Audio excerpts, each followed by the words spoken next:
सन 2000 की बात है। आपको सुन के भी आश्चर्य होगा, जो लोग सुनेंगे उनको भी आश्चर्य होगा। मुझे 6वां से 7वां टाइगर नहीं मिला। ये बात मुझे बड़ी अजीब लगी। और 2000 में एक यहाँ पर होटल का इनागुरेशन था, तो उसमें चीफ मिनिस्टर में दिग्विजय सिंह जी थे। मैंने उनसे कहा, मेरे शब्द यही थे, मेरे सेंटेंस यही थे, सर बांधवगढ़ में कुल 6 टाइगर, और कब तक बचेंगे इसकी भी संभावना नहीं। मैं प्राइमरी एजुकेशन में था, तभी मैंने सुना कि एक टाइगर आदमखोर हो गया है, और वो आदमखोर जहाँ हम बैठे हैं वहीं हुआ। उसने लगभग 15 लोगों को मार डाला था। तो ये क्यों होता है? क्या इंसान एक इजी प्रे है, इजी शिकार है? पूरा एरिया ये चाहता था कि कब जंगल कट जाए और सारे जानवर मर जाए। तो बचपन में ये था, टाइगर को कैसे बचाया जाए, कंजर्वेशन को कैसे बढ़ावा दिया जाए।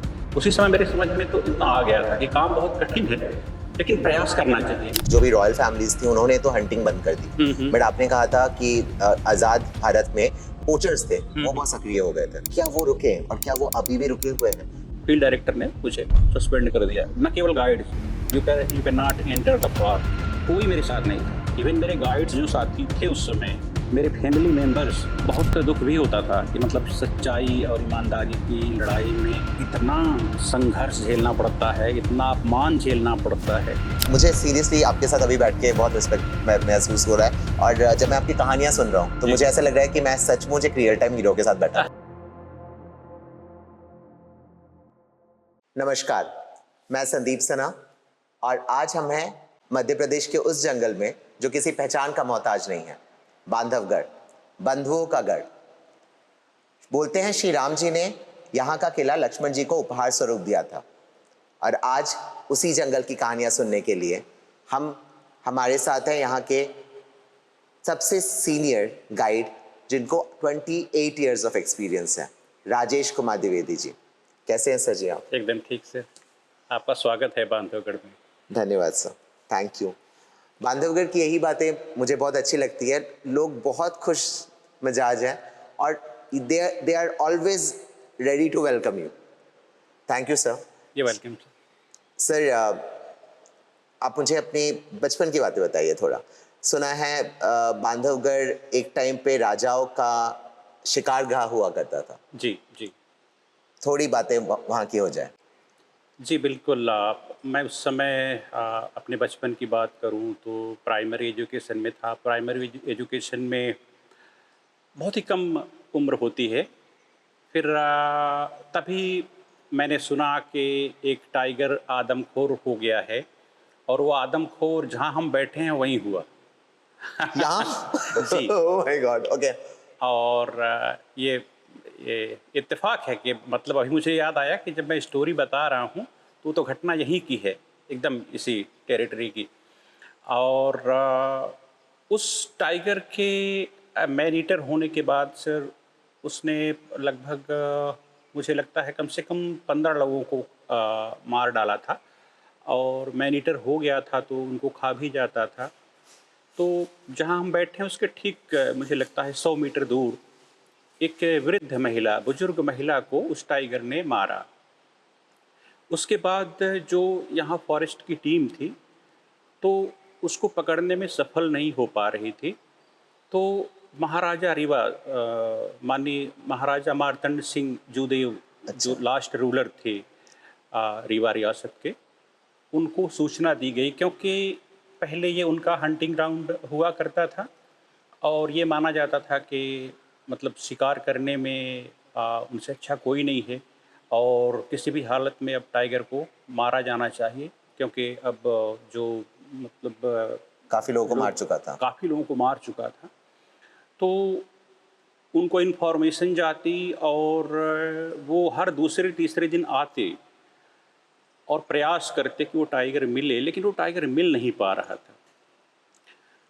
और मुझे बचपन की यादें हैं, लेकिन वो याद बहुत अभी भी स्ट्रॉन्ग है दिमाग में, कि महाराज मुझे लगता है 1 से 2 महीने तक लगातार वो 3-4 दिन के अंतराल में आते रहे, लेकिन टाइगर वो घटना कर दे लेकिन उनको मिल नहीं पाता था। फिर फाइनली उस समय यहाँ पर जो डीएफओ हैं वो डायरेक्टर हुआ करते थे, अभी तो सीसीएफ डायरेक्टर होते हैं टाइगर रिजर्व के। तो डीएफओ थे मिस्टर हसन। और उन्होंने यहाँ से करीब 300 मीटर दूर भद्रशिला जगह जहाँ पर मगधी हाँ गेट है हाँ अभी, हाँ हाँ हाँ। वहीं पर उसको फाइनली उन्होंने मारा था। उन्होंने मारा उसको। जी, जी।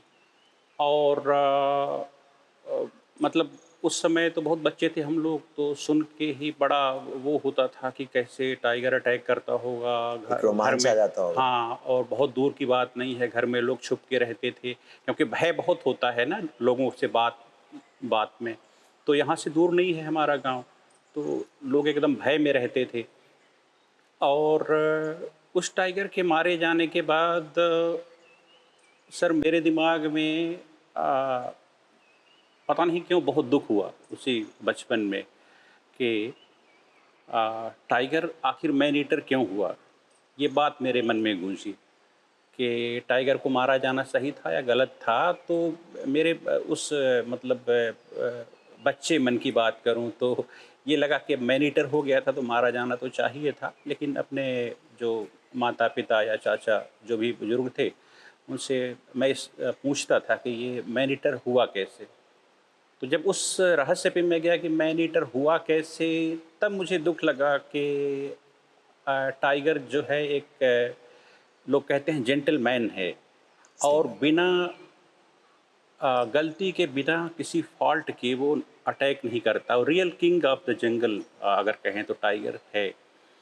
तो उसके पीछे की सर कहावत वही है, कहानी वही है, सत्यता वही है जो आज भी है कि टाइगर अगर बाहर निकला, कैटल को मारने का प्रयास कर रहा है, और जो कैटलमैन है, गांव का जो चरवाहा। चरवाहा है, राइट, वो उस समय अपने आप को संयमित नहीं रख पाता और वो टाइगर के सामने पहुंच जाता है अपने कैटल हाँ की जी। सुरक्षा के लिए। करेक्ट। उस चपेट में टाइगर ने एक स्लैप दिया और वहाँ पर कहानी ख़त्म हो जाती है, इंसान मर जाता है।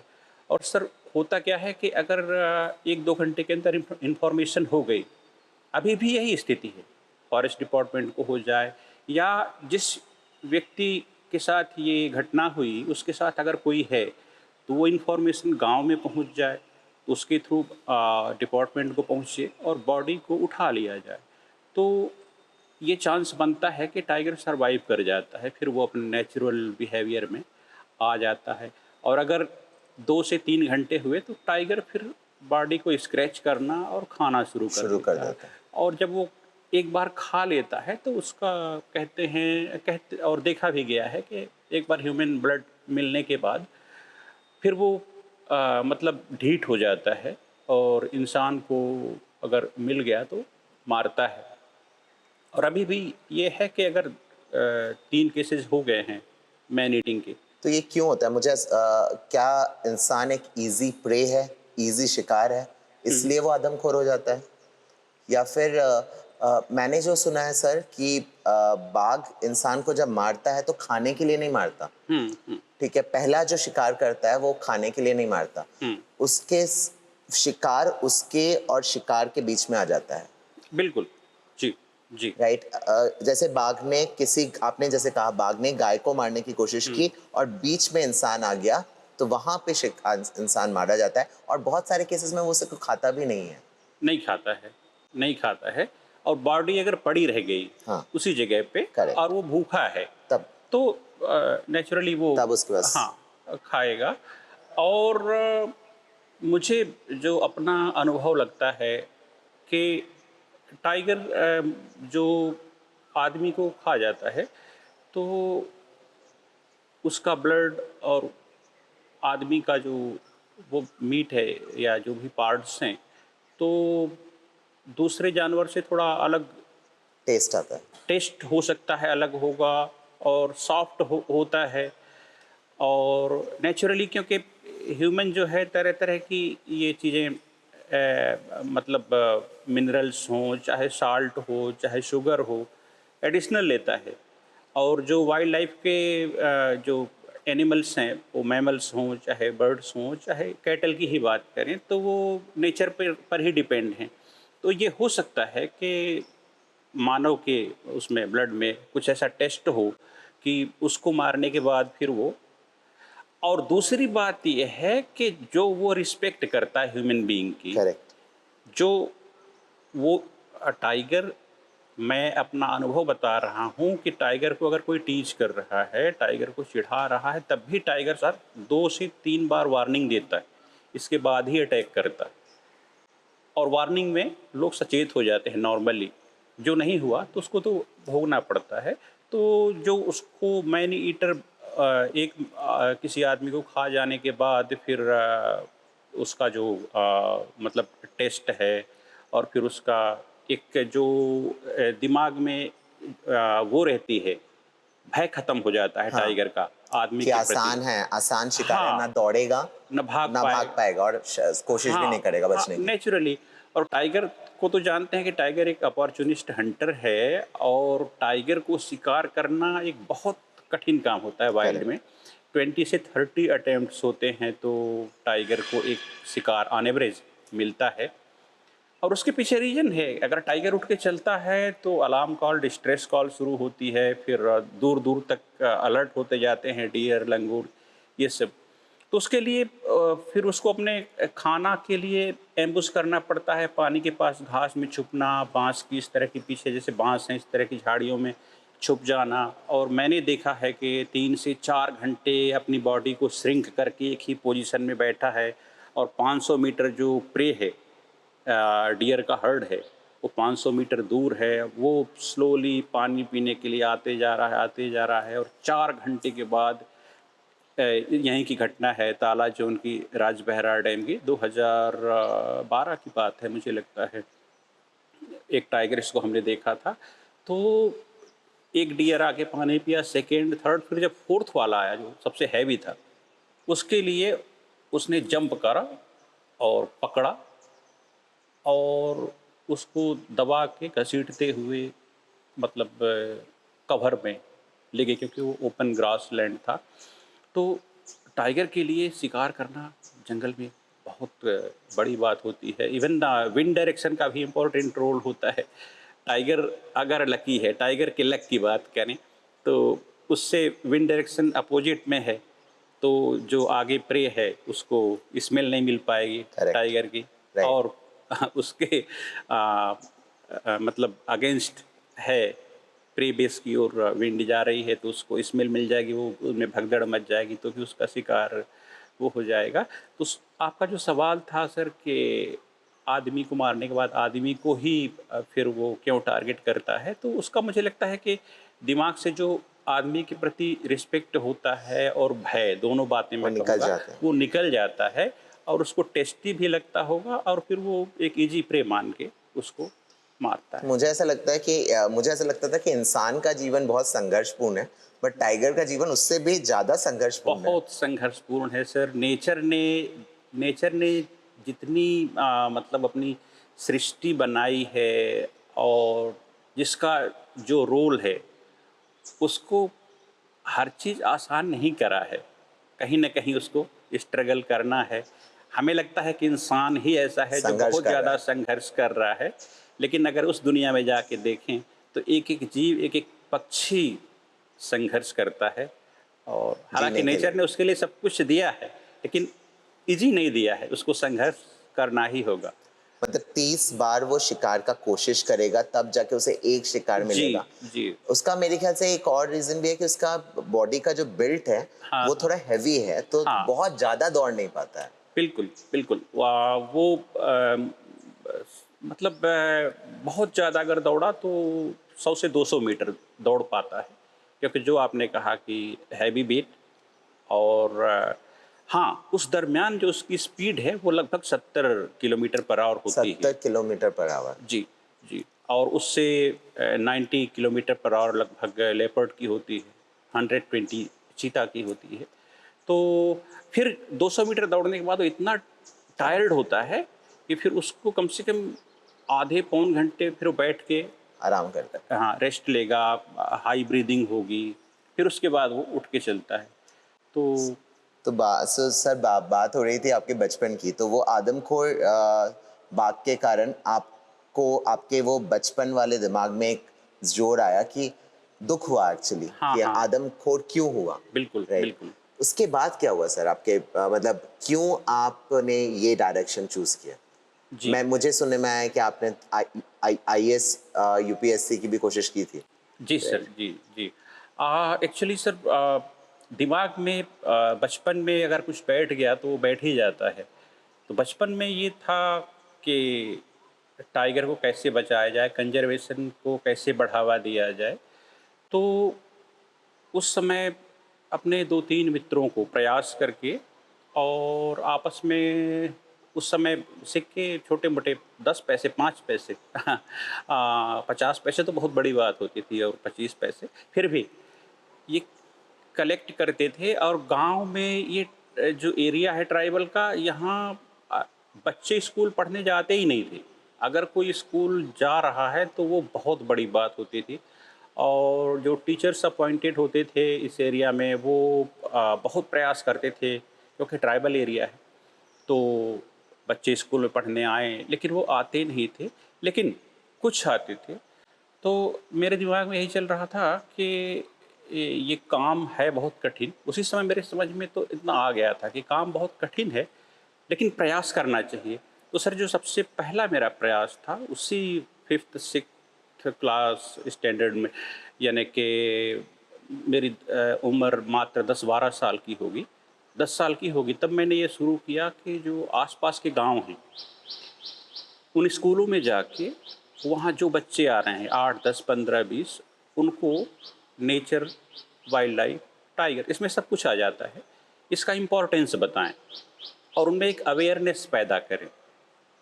तो सर वो काम मैंने शुरू किया लेकिन वो इतना कठिन था कि यहाँ से जो 3 किलोमीटर, 5 किलोमीटर और आपका 10 किलोमीटर, 20 किलोमीटर भी जो स्कूल थी, वहाँ अप्रोच रोड कोई हुआ नहीं करती थी।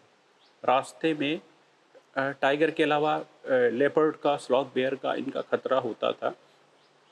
पर मैं उस मतलब को भी अ, भगवान से प्रार्थना करते हुए मैं स्कूलों में जाता था और मैं छोटा था तो वहाँ के जो टीचर्स हैं वो हँसा करते थे मुझे देख के और लेकिन परमिट देते थे कि ठीक है आप इनको बताइए जो बताना चाहते हैं। तो साथ में सर मैं कुछ पेंसिल या जो इरेज़र होता है, कुछ टॉफ़ीज़ ये ले लेके जाए। जाता था और उनसे डिस्कस करता था। अच्छा, मज़े की बात ये है सर कि जब ये मैंने डिस्कस शुरू किया, तो गाँव वालों को पता लगा कि कोई आते हैं वहाँ से, बांधवगढ़ ताला से और बच्चों को ये पढ़ाते हैं और उनमें इतना एंगरनेस था, इतना क्रोध था उनमें वाइल्ड लाइफ़, नेचर और टाइगर के प्रति और मैं ये भी कहूँगा कि वो स्वाभाविक था।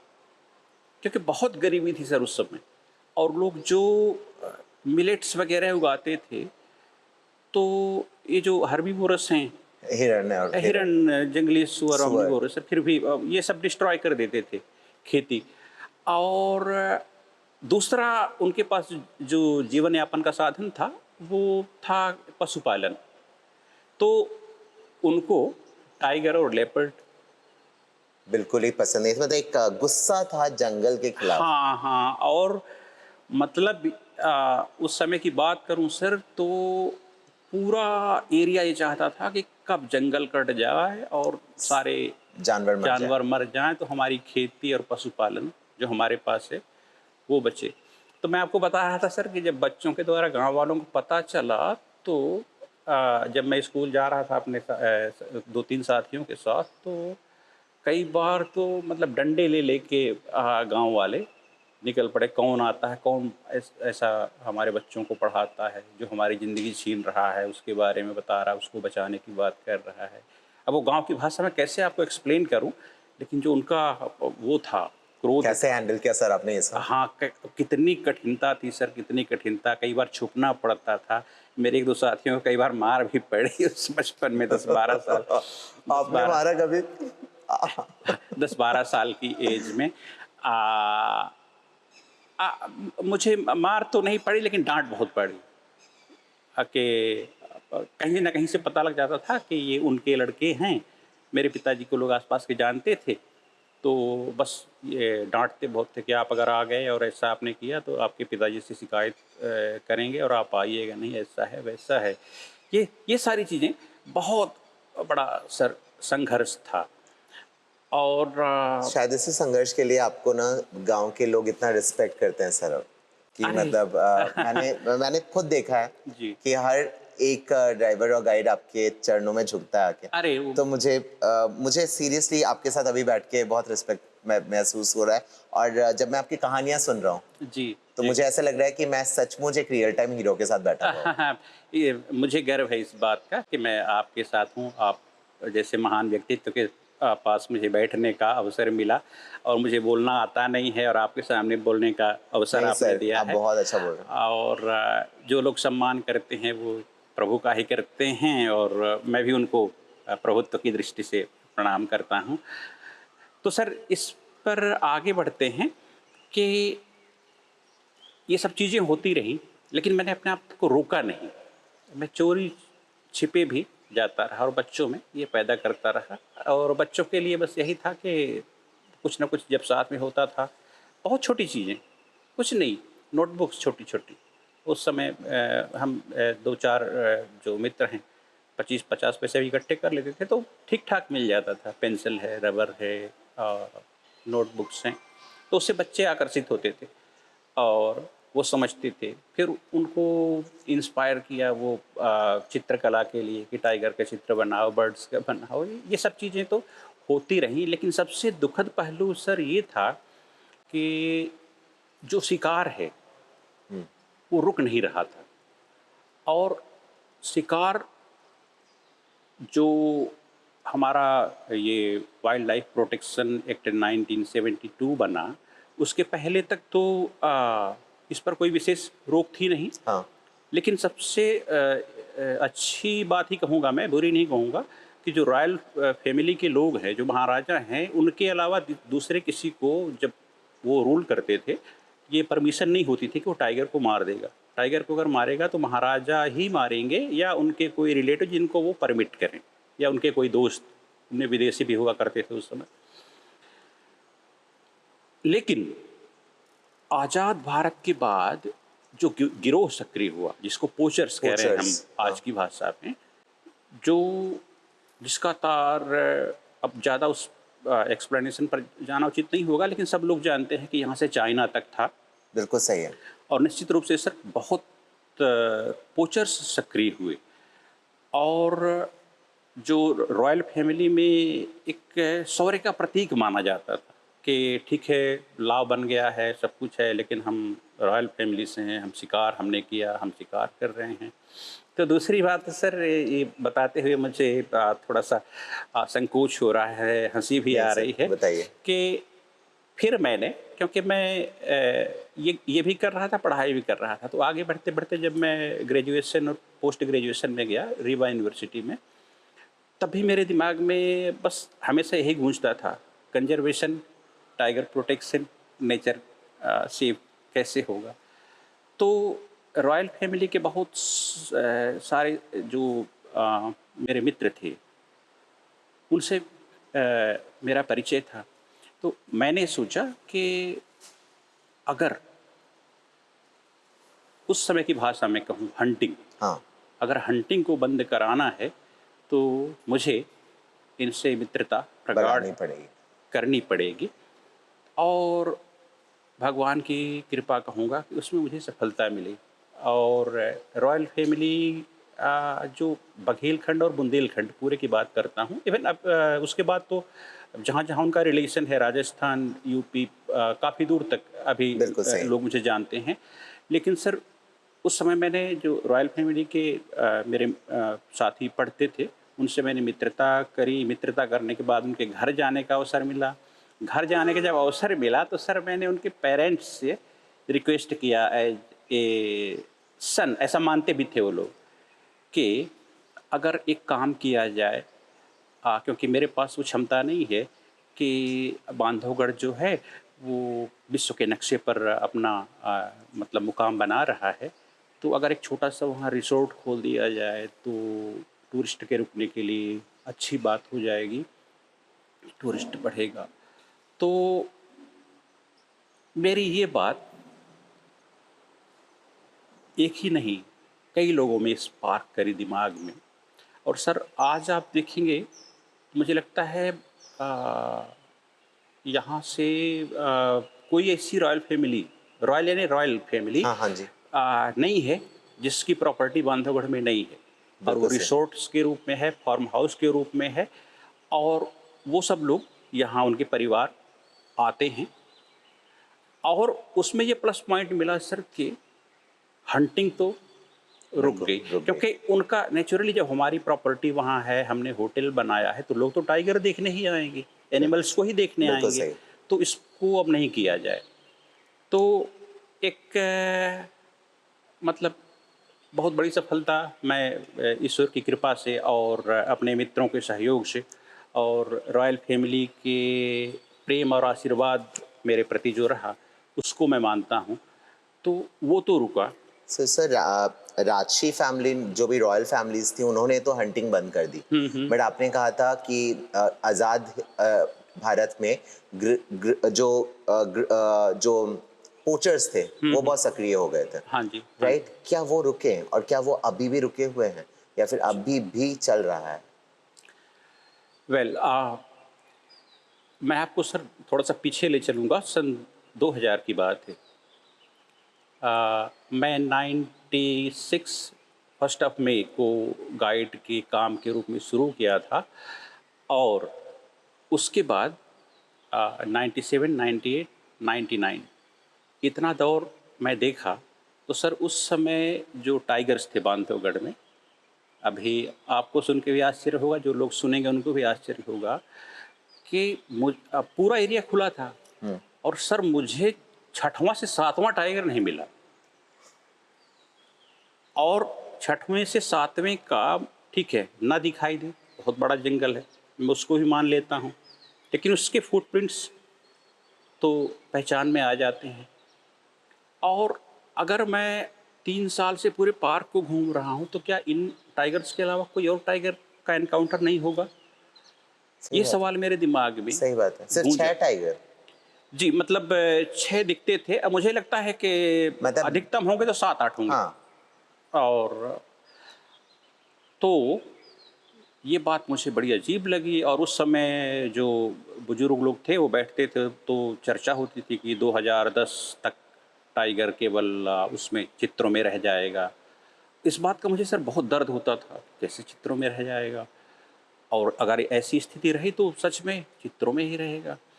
तो 2000 में एक यहाँ पर होटल का इनागुरेशन था, तो उसमें चीफ मिनिस्टर उसमें दिग्विजय सिंह जी थे। हाँ जी, उनका आना सुनिश्चित था।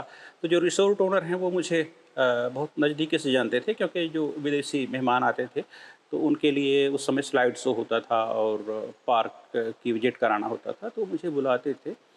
तो सीएम सर आए तो मैं वहाँ पर गया, तो उस जगह पे चीफ मिनिस्टर दिग्विजय सिंह जी और तत्कालीन जो फील्ड डायरेक्टर थे वो थे, कलेक्टर साहब थे, डिस्ट्रिक्ट मजिस्ट्रेट।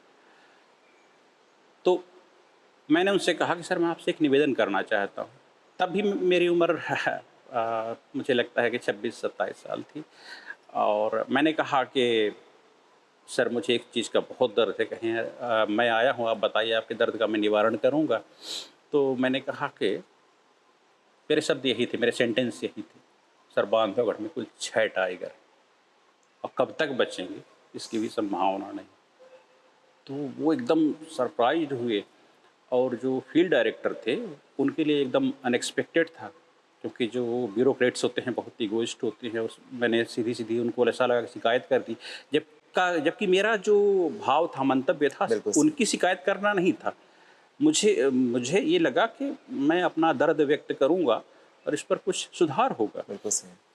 तो सीएम साहब ने डायरेक्टर से पूछा, तो उन्होंने कहा नहीं नहीं सर, यहाँ तो टाइगर 35 प्लस हैं, 40 के आसपास हैं, वैसा है वैसा है। तो उन्होंने कहा चलिए हम दिखवाते हैं। फिर और भी बहुत सारी बातें हुई, और दुर्भाग्य ये हुआ कि जैसे ही सीएम यहाँ से रवाना हुए, मुझे फील्ड डायरेक्टर ने रेंजर से नोटिस दिलवा दी कि how did you say to chief minister you are spreading rumour, और ये और वो, और ऐसा वैसा। मैंने उनको जवाब दिया कि सर मैं इतने साल से गाइड का काम कर रहा हूँ, और गाइड काम के दौरान, क्योंकि कोई क्षेत्र प्रतिबंधित नहीं है, हर क्षेत्र में मैं विजिट करता हूँ, सुबह शाम 8 घंटे मेरे पार्क में ही बीतते हैं, क्योंकि उस समय इतने गाइड भी नहीं होते थे। तो जो मैंने देखा है सर, इससे ज़्यादा न टाइगर दिखे, न उनके फुटप्रिंट्स अलग कोई अलग तरह के दिखते। तो अरे वो तो इतना भड़क गए साहब कि क्या बताएं। तो फील्ड डायरेक्टर ने मुझे सस्पेंड कर दिया, न केवल गाइड से, you can not enter the park even as a tourist. उन्होंने मेरी पार्क एंट्री ही बंद कर दी। क्या है कि आपने पूछा इसलिए कुछ क्षण याद आते हैं तो मैं व्यक्त कर नहीं रहा हूँ। Sir, thank you. तो अब ये हुआ कि कई मिनिस्टर्स थे जो मुझे जानते थे। मैंने उनसे बात करी तो ठीक है, हम सीएम से साहब से बात करते हैं, और वो डायरेक्टर एकदम इस बात पर अड़े थे कि नहीं, इस लड़के को तो मैं ज़िंदगी में पार्क में पैर नहीं रखने दूंगा। इसने हमारी इतनी बड़ी इंसल्ट कराई है सीएम साहब के सामने, और ऐसा किया वैसा किया। फिर कैसा लग रहा था तब सर, जब इतने सारे लोग आपके खिलाफ खड़े हो रहे थे? और मेरे ख्याल से 26-27 साल की उम्र ऐसी होती है जब घर को आपकी ज़रूरत होती है, बिल्कुल। और वो उस टाइम पे आप सस्पेंड हो जाओ, और मेरे ख्याल से हमारी रोजी रोटी छीन जाए हाँ, इसका, छिन गई थी। तो गुस्सा आता है। हाँ हाँ। पर बस ये ईश्वरीय प्रेरणा ही कहूँगा मैं कि मेरे साथ थी। जबकि जो आपने कहा, कोई मेरे साथ नहीं था। इवन मेरे गाइड्स जो साथी थे उस समय, मेरे फैमिली मेंबर्स, इतने बड़े अधिकारी से तुमने पंगा ले लिया है, वो तो कभी भी किसी को फंसा सकता है, तो वही तुम्हारा पार्क जाना बंद किया है, और हम लोग भी किसी भी उलझन में फंस जाएंगे। क्योंकि मैं उस मुद्दे पर नहीं आना चाहता। कई बार डिपार्टमेंट भी किसी से दुश्मनी निभाने के लिए कुछ भी प्लांट करके और उसको एक्यूज बना देता था, बिल्कुल सही। ये मैं जानता हूँ। तो घर जो मेरे फैमिली मेम्बर्स थे उनमें भी एक भय था। लेकिन मेरी माता जी उस समय थी, अभी नहीं हैं, तो उन्होंने मुझे इनकरेज किया। वो मुझे अकेले में कहती थी कि तुम हार मत मान। तो मैंने हार नहीं मानी सर, और फाइनली मुझे उस समय बांधवगढ़ और ताला के लिए हाई कोर्ट बहुत बड़ी बात हुआ करती। मतलब इस एरिया कोई व्यक्ति सोच भी नहीं सकता था कि हाई कोर्ट, मतलब सुनते थे लोग हाँ कि जी, हाई कोर्ट होती हाँ है, जी। यहाँ से जाना किसी का नहीं हुआ था। मैं उस समय एक मेरे परिचित थे वकील साहब, एक बार बांधवगढ़ आए थे, तो जैसा एक स्वाभाविक होता है कि कभी जबलपुर आइएगा, मुझसे मेरे लायक कुछ काम हो तो बताइएगा। तो मैंने कहा उनके लायक काम तो हो गया। फिर मैं किसी तरह जबलपुर पहुंचा, फिर उनसे मिला। उन्होंने भी मुझे डिस्करेज तो नहीं किया, ये नहीं कहूँगा मैं, पर उन्होंने कहा हाई कोर्ट में आप जानते हैं बहुत पैसा लगता है, ऐसा है वैसा है, ये है वो है, और ठीक है आप आए हैं तो जो आप बोलें। मुझे समझ में नहीं आता, क्योंकि ये आपका काम जो है वो गवर्नमेंट सर्विस तो है नहीं, पर जो आप बोलें वो मैं पिटीशन बनवा देता हूँ और पेश कर देता हूँ जज के सामने। मैंने कहा ठीक है सर, मैं आपको बता रहा हूँ। उन्होंने पिटीशन बनवाई, और सौभाग्य से, मेरे सौभाग्य से मैं कहूँगा, या पार्क के सौभाग्य से, उस समय सर सीता नाम की एक शेरनी हुआ करती थी। चार्जर की चार्जर हाँ और सीता वाली सीता। जी, बिल्कुल बिल्कुल। और चार्जर और सीता, मतलब यहाँ के, मतलब वो कहें कि राजा रानी। राजा रानी ही। चार्जर से पहले भी एक टाइगर था, बांका था। बांका, हाँ। हाँ, उसके साथ भी सीता थी। फिर बांका के जाने के बाद जब चार्जर आया तो भी सीता थी। तो सर उसी समय सीता टाइग्रेस की पोचिंग हुई, और पोचिंग में जो तथ्य आ रहे थे जो प्रेस से और चारों तरफ से, वो ये हुआ कि पार्क के अंदर ही हुई। और पुलिस डिपार्टमेंट काफ़ी एक्टिव था, और उसने पार्क के अंदर से काफ़ी सारी टाइगर बोन्स कलेक्ट की। यानी पहले पोचर्स ने शिकार किया होगा, और बोन, जो टाइगर की बोन है जिसको बेचते रहे होंगे, तो एक छिपाने का कोई अड्डा बनाया होगा। तो उस समय पुलिस ने जब सर्च मारना शुरू किया फॉरेस्ट को किनारे करके, तो पार्क में कुछ जगहों से तो टाइगर की पोचिंग के बाद से जो टाइगर बोन्स रखी गई थी, तो उसके अपराधी भी पकड़े और वो भी सारा कैप्चर किया। तो उस समय जो सुपरिंटेंडेंट ऑफ पुलिस थे, एसपी, अच्छा।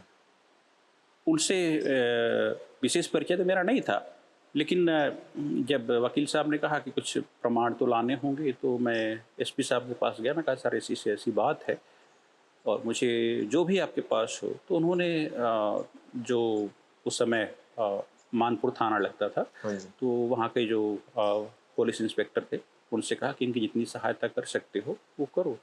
तो मैं गया तो मुझे टाइगर स्किन, वो शायद सीता की ही स्किन थी, आज भी सस्पेंस उस पर डिपार्टमेंट ने बना रखा है, लेकिन वो सीता की ही स्किन थी, स्किन और वो टाइगर बोन्स जितनी थी, मतलब जो स्केलेटन के जितने भी पार्ट्स होते हैं वो, और सारी चीज़ों का पुलिस ने भी एक प्रमाण दिया। तो सर फिर वो हाई कोर्ट में मैंने पेश किया। अब वकील साहब ने कहा कि देखिए मैं काफ़ी व्यस्त हूँ, हाँ जी। अगर आप कि उसका पिटीशन की सुनवाई का नंबर आता है तो आपको ही खड़ा होकर जो भी पूछे तो जवाब देना होगा। मैंने कहा अरे ठीक है। तो सर जैसे ही पिटीशन लगी तो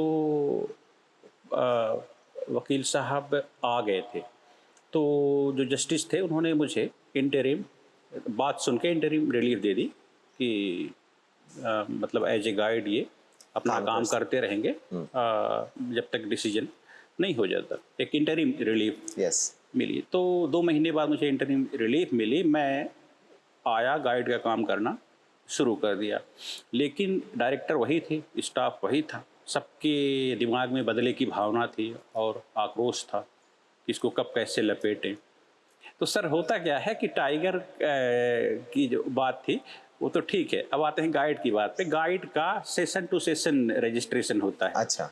जैसे अभी तो बफर खुला है, लेकिन जो पुराना नियम है कि जब से पार्क खुलेगा और बंद होगा उस दरमियान का इतने महीने का रजिस्ट्रेशन होता है। तो सोचिए उन सीसीएफ के मन में इतने बदले की भावना थी कि जब सत्र पूरा हुआ और नया सत्र आया तो उन्होंने मेरा रजिस्ट्रेशन नहीं किया। मैं पूछा जाके कि सर मेरा रजिस्ट्रेशन आपने नहीं किया। तो उन्होंने कहा कि नहीं, वो आपका जो व्यवहार है वो अच्छा नहीं है, ट्रैक रिकॉर्ड सही नहीं है। हाँ, ट्रैक रिकॉर्ड सही नहीं है, तो मुझे नहीं लगता कि आपका रजिस्ट्रेशन करना चाहिए। अब फिर मैं गया हाई कोर्ट, फिर भागा मैं, क्योंकि इंटरिम रिलीफ मिली थी और उस पर ये हो गया। तो इन लोगों ने एडवोकेट जनरल को खड़ा कर दिया। वो मतलब एक बहुत गंभीर विषय पर ये एजी आते हैं, लेकिन मतलब इतनी छोटी बात पे, गाइड की बात पे और इस बात पे, और एडवोकेट जनरल ने इतना विरोध किया कि इन्होंने मतलब अफवाहें फैलाई हैं, दुनिया के मुकाम पर बांधवगढ़ का नाम है, बांधवगढ़ बदनाम हुआ है और इनको बिल्कुल इस चीज़ का अधिकार नहीं है। ये सारी चीज़ें होती रही। फिर वकील साहब थे नहीं, तो मैंने बहुत सारी चीज़ें मैंने भी कही, लेकिन 2 ही सेंटेंस मैं आपको बताना चाहता हूँ कि मैंने यही कहा कि milord, I am not spreading rumour, I am saying only 6 tigers are there in present time. If the 7th tiger is there, if they could show any evidences, they are asking to me what type of evidences do you have, and I am not providing the evidence, but I have already provided tigress Sita killed, her skin, her bones, everything was captured by the police department, not by the forest department. But still they are blaming to me I am spreading rumor. So I have been working here for last 5 years, and in last 5 years there is not even a single complaint against me by the tourist, by anyone. So why I am not able to work the guide As a guide. As a guide, and this is my livelihood. इतना सुन के justice ने एजी को बहुत फटकार लगाई और कहा कि ये, उस पर क्या लगाया उन्होंने, एजी साहब मतलब फील्ड डायरेक्टर ने, कि इन्होंने इस सत्र की ट्रेनिंग नहीं ली है तो इस सत्र तो हो नहीं सकता। तो एक नहीं तो दूसरे में फंसा दो। हाँ हाँ, तो भगवान की कृपा से जस्टिस ने कहा कि अगर वो 5 साल से काम कर रहे हैं और बोल रहे हैं कि 5 साल में इनका कोई टूरिस्ट ने आज तक कोई शिकायत नहीं की और ना ही कोई प्रॉब्लम है, तो आपके ट्रेनिंग की इनको कोई ज़रूरत नहीं। मतलब ये भगवान की कृपा, और जज साहब ने हाँ जी। ऐसा कहा तो फिर इनको मुझे रखना पड़ा। अब सोचिए, क्योंकि ये सारी चीज़ें स्ट्रगल पर आ रही थी कि कितना लाइफ का स्ट्रगल इस नेचर, इस कंजर्वेशन और इस टाइगर के लिए। पर सर उसमें सबसे अच्छी बात ये हुई कि ऑनरेबल हाई कोर्ट ने मतलब इतना स्ट्रिक्ट डिसीजन दिया कि WII को ऑर्डर किया कि यहाँ जो टाइगर्स हैं इसकी रिपोर्ट बना के पेश करें कि वास्तव में टाइगर्स कितने हैं। और उन्होंने इतने मतलब वो इंस्ट्रक्शंस और वो रिस्ट्रिक्शंस बनाए कि उसका फ़ायदा ये मिला उस स्ट्रगल का कि इतनी मुस्तैदी हुई, पूरी रात की रात पेट्रोलिंग, दिन में पेट्रोलिंग, जो भी फील्ड, फिर उनका ट्रांसफ़र भी हो गया। हाँ जी। उस डिसीजन के बाद अच्छा। जो फील्ड डायरेक्टर थे, फिर जो अगले आए तो बहुत कोऑपरेट करके चल रहे थे, क्योंकि हाई कोर्ट ने ऐसा ऑर्डर भी दिया था कि किसी भी मुद्दे पर इनसे सहमति सलाह भी ली जाए। अरे वाह, बहुत बढ़िया। तो उसमें सर फिर मतलब पूरे MP में इतना स्ट्रिक्ट हो गया कि 24 घंटे पेट्रोलिंग होती थी, और पेट्रोलिंग में DFO SDO फील्ड डायरेक्टर खुद करते थे, और जो नीचे का मतलब वो है स्टाफ, वो तो करता ही था। और उसके बाद सर नंबर ऑफ टाइगर्स बढ़ना शुरू हुए। हाँ, और आज हम सब जानते हैं कि बांधवगढ़ में मध्य प्रदेश में सबसे ज़्यादा टाइगर हैं, राज कर रहा है पूरे विश्व पे। जी। तो इस तरह से संघर्ष रहा। मुझे लगता है ना सर कि आप टाइगर्स के इतने नज़दीक क्यों है बताया, क्योंकि टाइगर्स का जीवन जो आपने बताया ना इतना संघर्षशील था जी। आपका भी जिंदगी वैसे ही है, आपने भी बहुत संघर्ष किया। सब आप लोगों का वो प्यार और ईश्वर की कृपा रही। बिल्कुल संघर्ष तो रहा है, और बहुत दुख भी होता था कि मतलब सच्चाई और ईमानदारी की लड़ाई में इतना संघर्ष झेलना पड़ता है, इतना अपमान झेलना पड़ता है। लेकिन वही कहते हैं ना कि ईश्वर है, देर है अंधेर नहीं है, सत्य की जीत होती है। सत्य परेशान हो सकता है लेकिन पराजित नहीं होता। ऐसे ये सब चीज़ें मुझे यानी मोटिवेट करती रही हैं। सही बात है। और ये भी तो होता रहा। आज हम बांधवगढ़ में देख रहे हैं कि बांधवगढ़ में बाघों की संख्या इतनी है, मतलब अभी मैं खितौली जोन में 3 हफ्ते पहले ही घुसा, तो मुझे यहाँ पे D1 दिखा, वहाँ पे छोटा भीम, यहाँ पे पुजारी, मतलब एक के बाद एक दिखते जा रहे हैं। हाँ जी। तो क्या ये कहीं एक चिंता सूचक नहीं है कि इतने बाघ ओवरक्राउडेड नहीं हो जा रहा है? बहुत बड़ी चिंता है, बहुत बड़ी चिंता है। और मैं उसी मुद्दे या विषय पर आने वाला था कि सारा संघर्ष तो ईश्वर ने और आप लोगों सबके जो वाइल्ड लाइफ कंजर्वेशन चाहते हैं उनके प्यार से संघर्ष आज तक का तो ठीक है, लेकिन मुझे सबसे बड़ा इशू और मुद्दा ये लगता है